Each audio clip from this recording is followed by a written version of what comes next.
এবিভিপির SDO office অভিযান ঘিরে উত্তপ্ত কাঁথি। তৃণমূলের বিরুদ্ধে সন্ত্রাসের অভিযোগে এসডিও অফিস অভিযান, চৌরঙ্গি মোড়ে পুলিশের সঙ্গে বচসা, ধাক্কাধাক্কি। ছবিটা একবার দেখুন।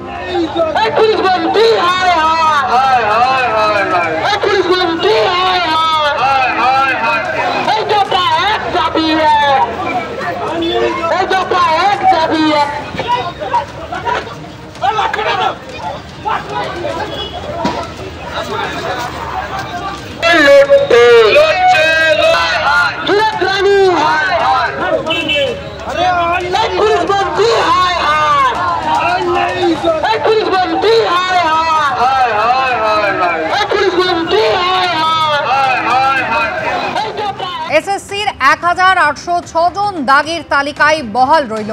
দাগির তালিকাকে চ্যালেঞ্জ করে আদালতের দ্বারস্থ হয়েছিলেন প্রায় 350 জন দাগি শিক্ষক।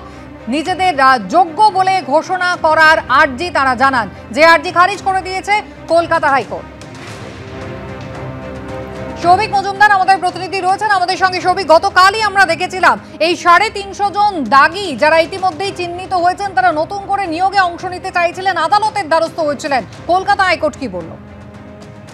দেখো, কলকাতা হাইকোর্টের পর্যবেক্ষণ হচ্ছে যে এই যারা দাগি শিক্ষক রয়েছেন, যারা কলকাতা হাইকোর্টে এসেছিলেন, তাদের আবেদনে এই মুহূর্তে সাড়া দেওয়ার কোনো প্রয়োজন নেই।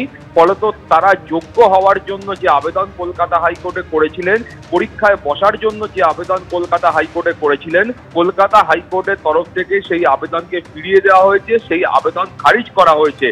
তার কারণ, কলকাতা হাইকোর্টের যে প্রাথমিক পর্যবেক্ষণ, আজকের পর্যবেক্ষণ, সেখানে মাননীয় বিচারপতি সৌগত ভট্টাচার্য তাদের আইনজীবীদের জিজ্ঞাসা করেছিলেন যে এর আগে যখন সুপ্রিম কোর্টের নির্দেশে এই শিক্ষকদের যারা নির্দিষ্টভাবে চিহ্নিত অযোগ্য নয়, সেই যোগ্য শিক্ষকদের 31 ডিসেম্বর পর্যন্ত কাজ করার সুযোগ দেওয়া হয়েছিল, সেই তালিকার মধ্যে এখানে যারা মামলা করেছেন সেই শিক্ষকরা রয়েছেন কিনা।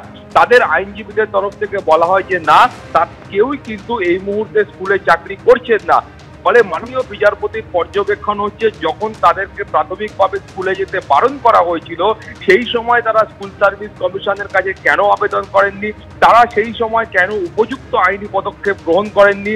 তারা একেবারে শেষ মুহূর্তে এসে যখন স্কুল সার্ভিস কমিশনের তরফ থেকে তালিকা প্রকাশ করা হয়েছে এবং তার পাশাপাশি পরীক্ষার দিন ঘোষণা করা হয়েছে, ক্লাস 9 এবং ক্লাস 10 ক্ষেত্রে 7 তারিখ এ মাসের, এবং ক্লাস 11 এবং 12 ক্ষেত্রে 14 তারিখ। ফলে এই শেষ মুহূর্তে এসে তারা কেন কলকাতা হাইকোর্টে আবেদন করছেন এবং সমস্ত কিছুর একটা সীমা থাকা দরকার বলে মাননীয় বিচারপতি সৌগত ভট্টাচার্য মনে করছেন, এবং সেই কারণেই তিনি কিন্তু এই দাগিদের আবেদন খারিজ করেছেন। কুসুমিতা। সৌভিক, ধন্যবাদ। আইনজীবী বিকাশ রঞ্জন ভট্টাচার্য আমাদের সঙ্গে রয়েছেন টেলিফোন লাইনে। বিকাশবাবু, গতকালই আমরা দেখেছিলাম 350 জন দাগি তারা কলকাতা হাইকোর্টের দ্বারস্থ হয়েছিলেন। এবার তাদের আবেদন কলকাতা হাইকোর্ট খারিজ করে দিল। এই শেষ মুহূর্তে তারা কেন আদালতের দ্বারস্থ হয়েছেন, এই প্রশ্নই কিন্তু আদালত তুলেছে।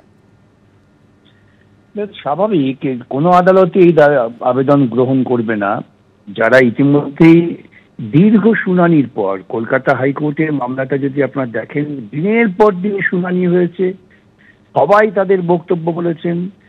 তারপর সুপ্রিম কোর্টও দিনের পর দিন শুনানি হয়েছে, প্রাণ খুলে যে যার কথা বলেছেন।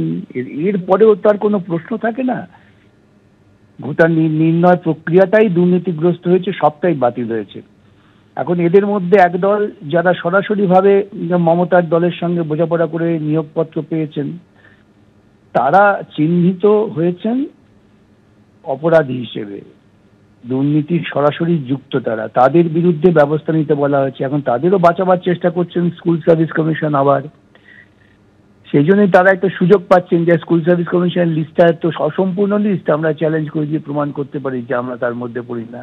এই প্রচেষ্টা আর কি, দুবন্ত মানুষের খড়কুটো ধরে বাঁচার চেষ্টা ছাড়া আর কিছু না। ধন্যবাদ।